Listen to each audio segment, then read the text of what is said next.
Good morning. आज हम लोग सीबीएसई क्लास 10 के प्रीवियस ईयर के क्वेश्चन पेपर को डिस्कस करेंगे। प्रीवियस ईयर में आज हम लोग 2007 को चुने हैं। इलेक्ट्रिसिटी चैप्टर के सबसे पहले इलेक्ट्रिसिटी चैप्टर जो फिजिक्स का आपका पहला चैप्टर माना जाता है, इस चैप्टर को हम लोग 2007 में जो भी सवाल पूछे गए हैं प्रीवियस ईयर में उसको हम लोग डिस्कस करेंगे इस स्लाइड में। तो बिना समय को बर्बाद किए हम सबसे पहले अपने पहले सवाल की तरफ बढ़ते हैं। तो हमारा पहला सवाल है, what is electric potential and rights it's SI unit. तो सबसे पहले हमको वर्ड को समझना पड़ेगा, व्हाट इज पोटेंशियल। अगर सिंपल सा बात करें कि पोटेंशियल क्या है, अगर आप डिक्शनरी की भाषा में बात करें तो डिक्शनरी की भाषा में हम पोटेंशियल किसको बोलते हैं, बोलचाल की भाषा में हम लोग जब बात करते हैं तो किसी को बोलते हैं कि तुम्हारे पास पोटेंशियल नहीं है कि तुम ये काम कर सको, तुम्हारे पास पोटेंशियल नहीं है कि तुम इस जगह से कूद सको, तुम्हारे पास पोटेंशियल नहीं है कि तुम ये काम कर सको, क्रिकेट खेल सको, तुम 6 गेंद पर 6 छक्का मार सको, ऐसा तुम्हारे पास पोटेंशियल नहीं है। हम लोग बोलचाल की भाषा में बोलते हैं। तो पोटेंशियल से जो सेंस निकलकर सामने आता है वो है ताकत, एनर्जी, ऊर्जा।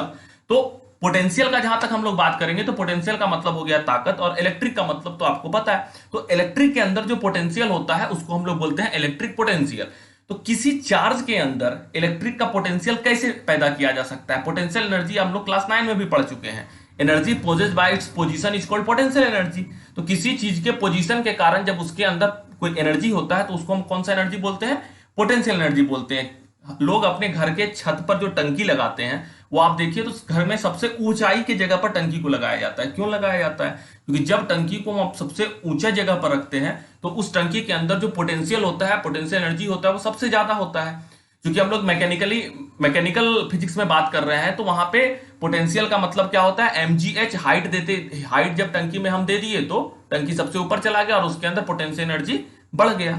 लेकिन जब हम लोग इलेक्ट्रिसिटी चैप्टर में बात करेंगे तो पोटेंशियल का मतलब यहां पर होगा कि एक चार्ज को हम दूसरे चार्ज के खिलाफ खींच के लाएंगे। जैसा आपको स्क्रीन पर एक डायग्राम दिख रहा होगा कि एक पॉजिटिव चार्ज है, दूसरा भी पॉजिटिव चार्ज है। एक पॉजिटिव चार्ज को हम खींच के दूसरे पॉजिटिव चार्ज के पास ला रहे हैं। क्या लगता है इतना आसानी से आ जाएगा? बिल्कुल नहीं आएगा। हम लोग फिजिक्स में बचपन से पढ़ रहे हैं कि सेम चार्ज जो होता है वो एक दूसरे की तरफ नहीं आना चाहता है, एक दूसरे को रिपेल करता है। सेम चार्ज हमेशा रिपेल करता है। जब रिपेल करेगा तो एक दूसरे के नजदीक आना चाहेगा नहीं। और हम लाएंगे कैसे एक दूसरे के नजदीक? जबरदस्ती लाएंगे, खींच के लाएंगे, फोर्स लगाएंगे। तो जब हम फोर्स लगा के किसी दो चीज को एक दूसरे के नजदीक लाएंगे, काम करेंगे, उसके ऊपर वर्क करेंगे, तो जब हम छोड़ेंगे तब क्या होगा, वो दोनों चीज एक दूसरे से रिपेल कर जाएगा, दूर भागेगा दोनों एक दूसरे से। तो जो नजदीक हम ला दिए, उस चीज नजदीक लाने के कारण जो उस चीज के अंदर एनर्जी पैदा हुआ, जो पावर पैदा हुआ, उसी को हम लोग क्या बोलते हैं, इलेक्ट्रिक पोटेंशियल। अगर हम लैंग्वेज की बात करें, जिस लैंग्वेज में एग्जाम में हम लिखेंगे तो वो लैंग्वेज हमारा ये होगा, an electric potential is the amount of work done needed to move a unit charge from infinity to a specific point.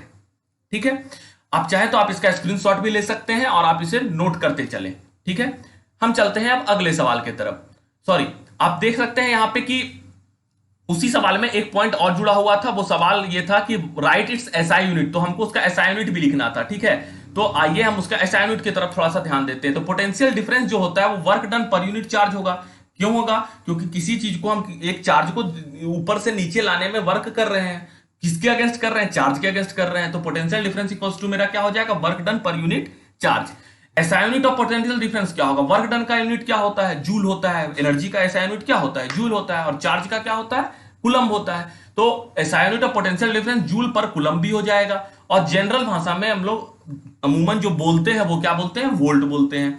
तो वोल्ट इक्वल टू क्या हो जाएगा, जूल पर कूलम्ब। अब आपके एग्जाम में ऑप्शनल सवाल आता है। अगर पहले ऑप्शनल सवाल नहीं आता था तो आपसे अगर सीधा पूछा जाता what is the SI unit of potential difference, तो आप सीधा वोल्ट भी लिख के आ जाते तो नंबर मिलना था। लेकिन अगर ऑप्शनल सवाल में जूल पर कूलम्ब आपसे पूछ दे, जे बाय सी लिख दे, वर्क डन बाय चार्ज लिख दे, कुछ भी ऑप्शन में हो सकता है। तो ऑप्शनल सवाल पे इस चीज का हमें ध्यान रखना है कि पूरे कंसेप्ट को समझकर चलना है। अगर कंसेप्ट समझने में थोड़ी सी भी गलती हो गई तो ऑप्शनल सवाल आपसे नहीं बन सकता। ऑप्शनल सवाल देखने में जितना आसान लगता है वास्तव में उतना आसान होता नहीं है। ठीक है, आप लोग को बेहतर तरीके से इसके बारे में और भी पता होगा। अब हम बढ़ते हैं अपने अगले सवाल की तरफ। क्वेश्चन नंबर 2 जो हमारे स्क्रीन पर है वो ये है, आप पढ़ रहे हैं कि एक न्यूमेरिकल है और न्यूमेरिकल सॉल्व करने का जो सबसे बेहतर और सबसे बेस्ट तरीका होता है कि सबसे पहले तो आप उसके गिवन को लिखें। ठीक है, क्वेश्चन आप पढ़ चुके होंगे, बिना समय बर्बाद किए मैं आता हूं इसके गिवन पर। तो गिवन में जो आपको सबसे पहले दिया हुआ है वो है पावर। पावर क्या है आपका, 750 वाट। ठीक है, उसके बाद आपको जो गिवन है वो है पोटेंशियल डिफरेंस। पोटेंशियल डिफरेंस क्या है, 220 वोल्ट। ठीक है, उसके बाद आप जब दोनों गिवन लिख लिए, सारा गिवन को एक साथ लिख लिए, तो आप सोचिए कि इससे रिलेटेड कौन सा फॉर्मूला है। तो हमारे पास एक फॉर्मूला है, power equal to potential difference into current. Potential difference into current को करने के बाद पावर आता है, और इसी चीज को हम लोग बोलते हैं P equal to I B. I का मतलब यहां पर करंट है और V का मतलब पोटेंशियल डिफरेंस है। D का मतलब पोटेंशियल डिफरेंस इसलिए है क्योंकि हम लोग पिछले सवाल में भी देख चुके हैं पोटेंशियल डिफरेंस का SI यूनिट वोल्ट होता है, और वोल्ट से हम लोग यहाँ पे V को डिनोट कर रहे हैं। करंट का वही फॉर्मूला है जिसको दूसरे फॉर्म में हम लोग लिख सकते हैं, current equal to power by potential difference. अब करंट इक्वल टू मेरा यहां पर पावर जो है 750 वाट है, और वोल्टेज मेरा क्या है 220 वोल्ट है, यानी 750 बाय 220 कर देंगे। तो उसके बाद जो हम कैलकुलेट करेंगे तो मेरा करंट क्या आ जाएगा 3.41 एम्पियर। ये मेरा क्या आ गया, करंट आ गया। अब हमको क्या निकालना है, रेसिस्टेंस निकालना है। ठीक है, तो अब हम लोग क्या करेंगे, रेसिस्टेंस निकालेंगे।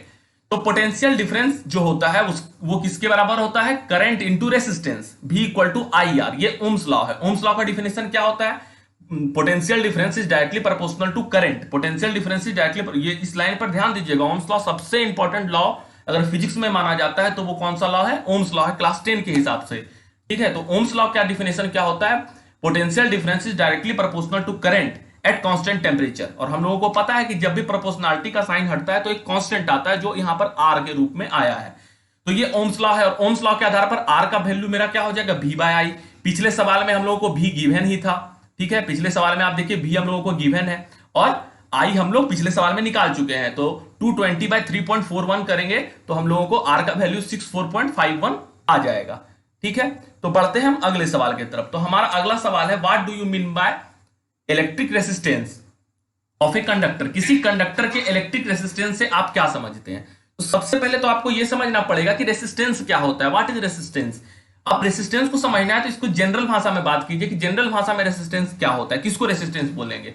रेसिस्टेंस का मतलब यह होता है कि जो कोई एक चीज दूसरे चीज को रोकता है उसको हम क्या बोलेंगे, रेसिस्टेंस का काम कर रहा है।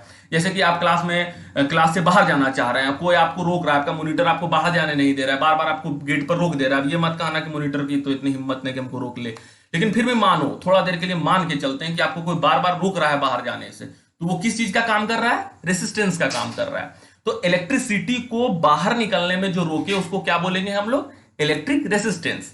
तो रेसिस्टेंस का मतलब समझ में आ रहा है, रेसिस्टेंस का काम क्या है, इलेक्ट्रिसिटी को फ्लो होने से रोकना, उसको आगे बढ़ने से जो रोके उसको हम लोग क्या बोलेंगे, electric resistance of a conductor.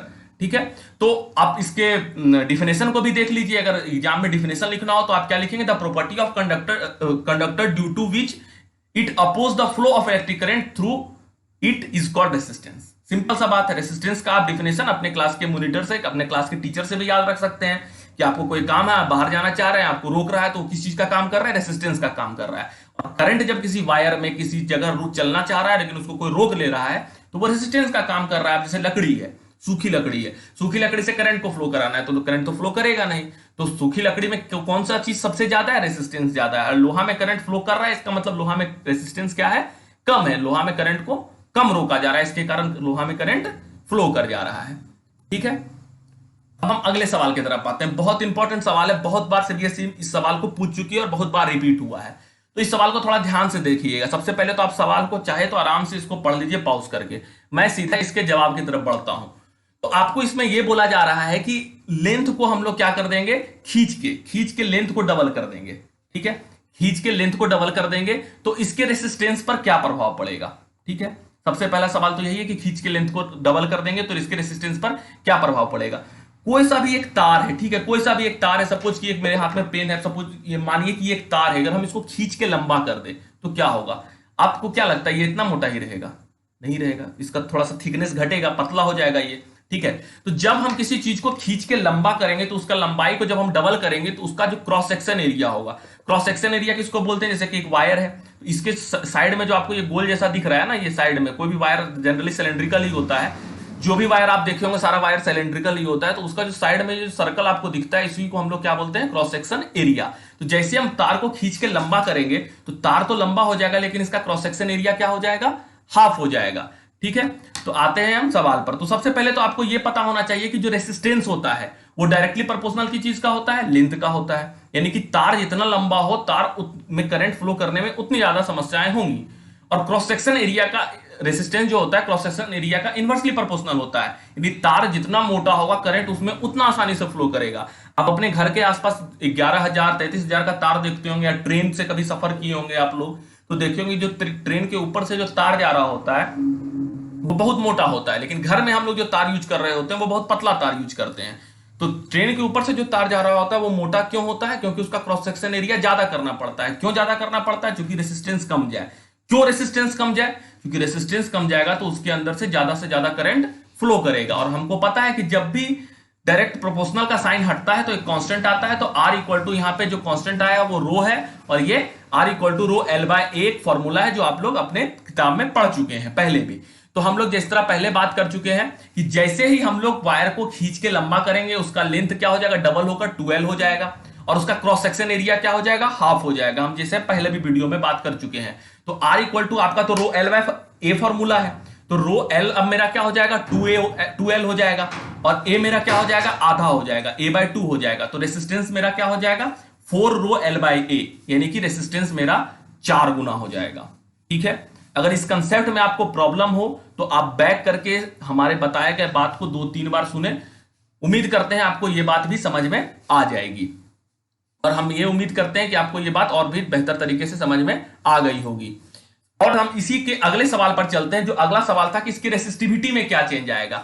देखिए, रेसिस्टिविटी जो रो आपको इस फॉर्मूला में दिख रहा था वो एक कांस्टेंट है, मैं पहले भी बता चुका हूं। वो कांस्टेंट है जो कभी किसी चीज पे से नहीं बदलता है। कांस्टेंट डिपेंड करता है टेम्परेचर पर, ना कि शेप और साइज पर। ठीक है, अब एक लकड़ी है, सिंपल सा बात है, ये पेन है, ये पेन प्लास्टिक का है। अब इस पेन से करंट फ्लो नहीं कर रहा है।